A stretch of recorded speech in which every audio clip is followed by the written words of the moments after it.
Hi! In front of me is VIVO V23 and today I would like to show you how you can remove Google search bar from home screen.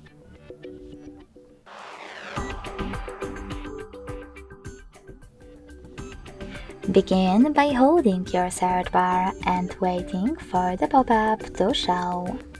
When it does, select Remove in it and wait. You can also hold your device's screen instead and tap on this remove icon at the top left corner of your search bar. Then tap on Home button. Thanks so much for watching. If you enjoyed this video, don't forget to leave a like, comment and subscribe. Bye!